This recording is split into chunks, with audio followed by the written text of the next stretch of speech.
What would the world be like if there were no more people born with Down syndrome? With the advancements in genetics and with prenatal testing, that could be a possibility in less than 20 years.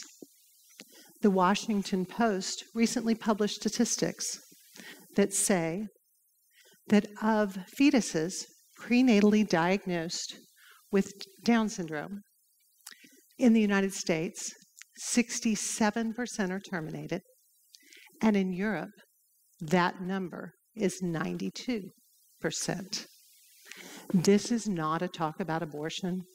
This is a talk to discover what the world would be like if there were no more people born with Down syndrome. 26 years ago, I was a young mom. I was so excited about my first pregnancy. I couldn't believe that I was finally going to have a child. We had had the alpha-fetoprotein, the test commonly used at that time to diagnose birth defects. We had gotten the all clear. And then due to a challenge with the pregnancy, we found out my son did indeed have Down syndrome. I was given my options. I thought about it. I thought long and hard. I thought about what those decisions would mean. And after careful thought and consideration, I made my choice.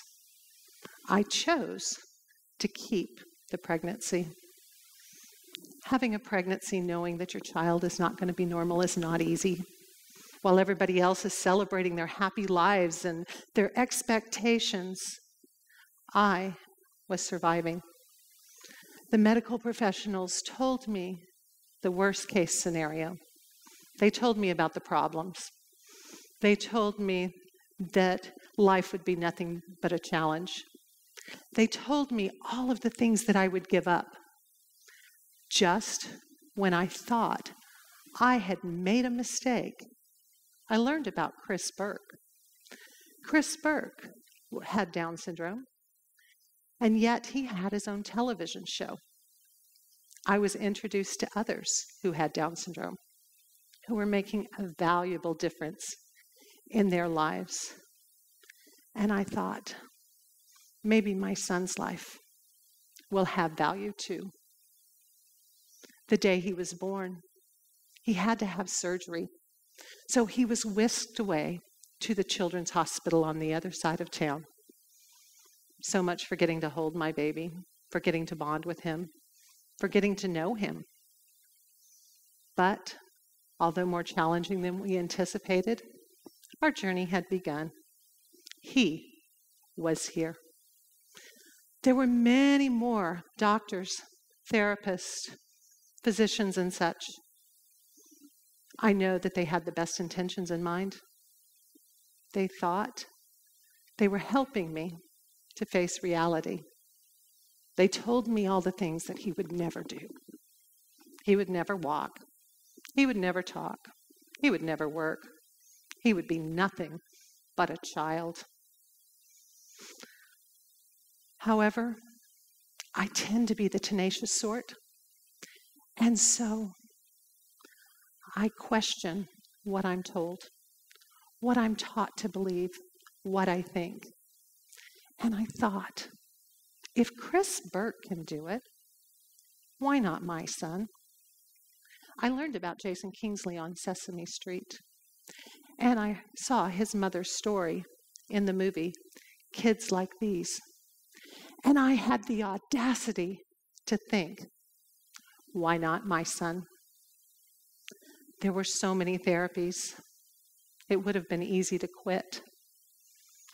We spent so many hours doing the things that it took other kids such a short time to do.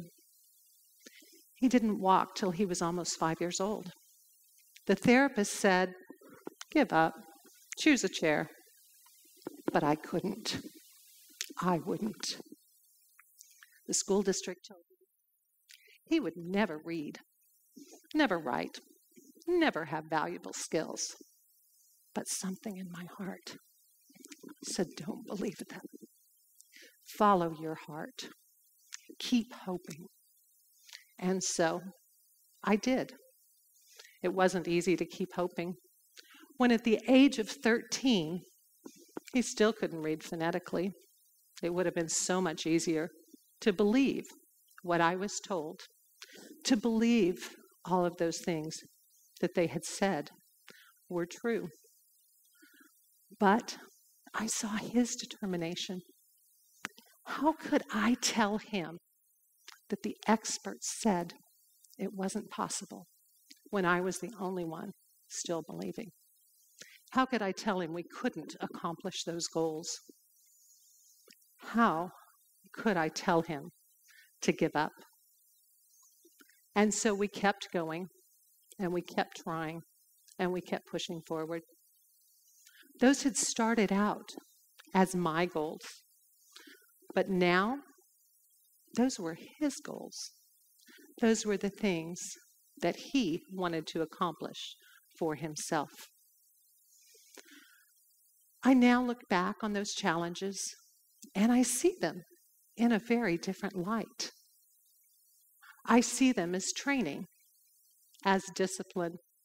I see them as a plan to help us become the people that we were meant to be. You see, in helping him, he taught me. He taught me persistence. He taught me patience. He taught me tenacity of spirit in a way I couldn't have imagined. He taught me kindness in the way that he is kind to everyone he meets. He taught me love with a ferocity that blows me away. His love is not based on others' love for him, but on the love that he holds in his heart. He taught me to keep going in spite of what seemed insurmountable obstacles at the time, to have faith in the plans and the hope not yet seen. He taught me to be my best self. There would have been times when it would have been easier to believe what we were told. There would have been times it would have been easy to give up. Some people will tell me that my son's successes are due to the fact that he doesn't have typical Down syndrome, whatever that means. I believe that my son's successes are due to the fact that I chose to see him as something other than what people told me he was.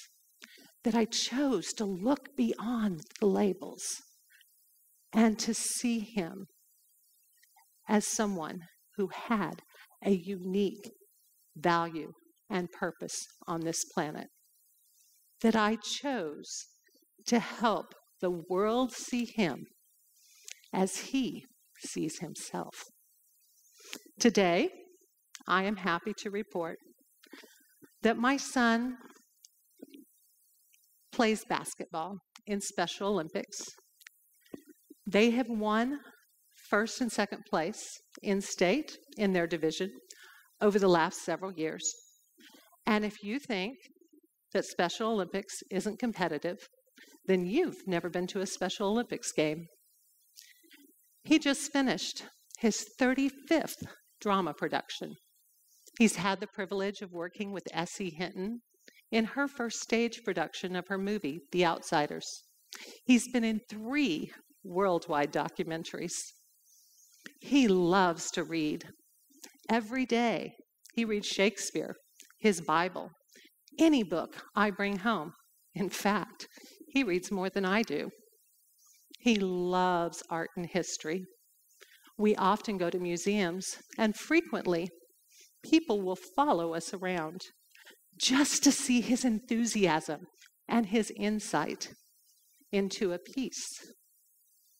It would have been easy to give up, but I wouldn't. So the next time that you see someone who speaks a little slower, who acts a little different, who's a little more bold, or perhaps a little more shy, I would encourage you to take a moment to get to know them.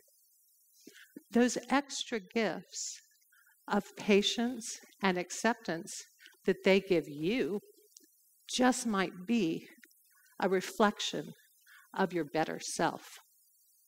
And the next time that someone tells you that we should celebrate that soon there will be no more chromosomal anomalies like Down syndrome, no more people born with Down syndrome, that we should pause, that we should give thought, that we should consider what the eradication of Down syndrome truly means.